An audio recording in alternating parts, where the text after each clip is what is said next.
ಇನ್ಮೇಲೆ ಪೊಲೀಸರು ಮನೆ ಕಾಯುವ ಕೆಲಸಕ್ಕೆ ಹೋಗುವಂತಿಲ್ಲ ಅಂದ್ರೆ ಹಿರಿಯ ಅಧಿಕಾರಿಗಳು ಐಪಿಎಸ್ ಅಧಿಕಾರಿಗಳು ಅಥವಾ ನಿವೃತ್ತ ಐಪಿಎಸ್ ಅಧಿಕಾರಿಗಳ ಮನೆಗೆ ಕಾವಲಾಗಿ ನಿಲ್ಲಬೇಕಾದಂತ ಅವಶ್ಯಕತೆ ಇಲ್ಲ ಅಂತ ಕೆಲಸಕ್ಕೆ ಬ್ರೇಕ್ ಹಾಕಿದ ರಾಜ್ಯ ಸರ್ಕಾರ. ಮಹತ್ವದ ತೀರ್ಮಾನವನ್ನು ತೆಗೆದುಕೊಂಡಿದೆ ರಾಜ್ಯ ಸರ್ಕಾರ. ಪೊಲೀಸರ ಆರ್ಡರ್ಲಿ ವ್ಯವಸ್ಥೆಗೆ ಸರ್ಕಾರ ಬ್ರೇಕ್ ಹಾಕಿದೆ.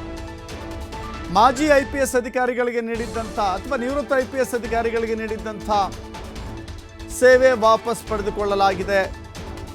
ನಿವೃತ್ತ ಐಪಿಎಸ್ ಅಧಿಕಾರಿಗಳ ಮನೆ ಕಾವಲಿಗೋ ಮನೆಗೆಲಸಕ್ಕೋ ಮಕ್ಕಳನ್ನು ನೋಡಿಕೊಳ್ಳಿಕ್ಕೋ ಮೊಮ್ಮಕ್ಕಳನ್ನು ನೋಡಿಕೊಳ್ಳಿಕ್ಕೋ ತರಕಾರಿ ತರಲಿಕ್ಕೋ ಶಾಪಿಂಗ್ ಕರೆದುಕೊಂಡು ಹೋಗ್ಲಿಕ್ಕೋ ಚಾಲನೆ ಅಂದರೆ ವಾಹನ ಚಾಲನೆ ಮಾಡಲಿಕ್ಕೋ ಈ ರೀತಿ ಅನೇಕ ಅವಕಾಶಗಳಿದ್ವಲ್ಲ, ಅವೆಲ್ಲವೂ ಕೂಡ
ಪ್ರವಾಸಕ್ಕೆ ಹೋಗುವಾಗ ಸಹಾಯಕ್ಕೆ ಜೊತೆ ಕರ್ಕೊಂಡು ಹೋಗೋದು, ಅಧಿಕಾರಿಗಳ ಬಟ್ಟೆ ಇಸ್ತ್ರಿ ಮಾಡೋದು, ಬಟ್ಟೆ ತೊಳೆಯೋದು, ಮಾರುಕಟ್ಟೆಗೆ ತೆರಳಿ ತರಕಾರಿ ತರೋದು, ದಿನಸಿ ಪದಾರ್ಥಗಳನ್ನ ತರೋದು, ಮಕ್ಕಳನ್ನು ಕರೆದೊಯ್ಯೋದು, ವಾಪಸ್ ಕರ್ಕೊಂಬರೋದು, ಇವೆಲ್ಲವೂ ಕೂಡ ಆರ್ಡರ್ಲಿ ವ್ಯವಸ್ಥೆಯಲ್ಲಿ ಇತ್ತು.